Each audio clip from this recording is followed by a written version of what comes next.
Hello. As we are bidding farewell to Erinsborough today, before we take our leave, I wanted to share my thoughts.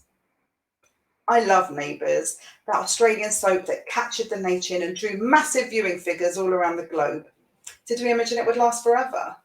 When the news broke out that this wasn't a season finale or a summer break and the death knell rang out, I said, pull the other one. Then I saw the colour inches in the press and realised we didn't have a prayer.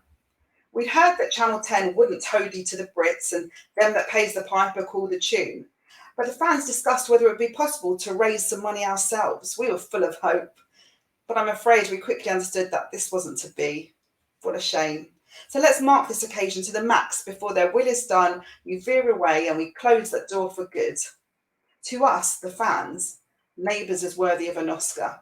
It dug deep into emotions, even though the storylines were a tad dippy, sometimes hilarious and often mysterious. You never knew if a stranger was about to knock on the door, clutching a bouquet of chrysanthemums with a plot to sully someone's good name, or set off a chain reaction, taking someone to hell and back. They relied a lot on serendipity when storylines were a bit loosey, and whatever delightful rumour was spread, you could guarantee the target would come and net it up like an episode of Jeremy Kyle. You had to take everything with a pinch of salt and sometimes pepper. There was some criticism about the lack of melanin in the casting, but look, as far as I know, in stark contrast to other soaps, Neighbours had more diversity, in gender, sexuality, and they even had a Scot, Andrew, although, do you know what? We never did find out if he'd lived in a glen or was from Clan Mackenzie.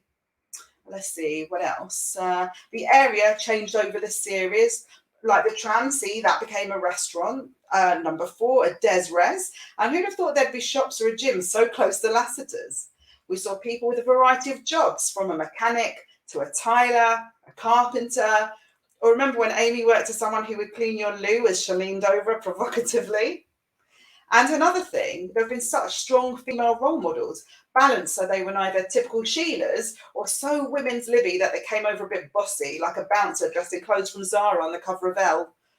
Some of the characters have been so maladjusted that they couldn't help but pierce your heart, with dysfunctional relationships on again, off again, till you shouted, give her a ring, go on!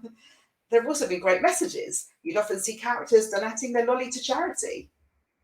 We're being left with some weird questions. What about Carl? Is he going to stay faithful or seek to rekindle his romance with Sarah? Or Kiri need Nicolette patches to cope with her future? Or maybe go to India to find herself? Will Hendrik stay up in the sky? Or have a cameo on Home and Away like Brad Pitt did in Friends? Will Roxy set up an elementary school that's blown down in a gale? And is Ned going to remain one of the good guys or ultimately sin the way he always has in the past? Yashvi had better look lively. But as we turn to the final page, don't feel blue, box that sadness up and remember the good times. Before you go and see what Sonia Telly instead, just breathe. Fling a snag on the Barbie, mangle that Australian accent, and say the sad farewell to our matchless show. Neighbours.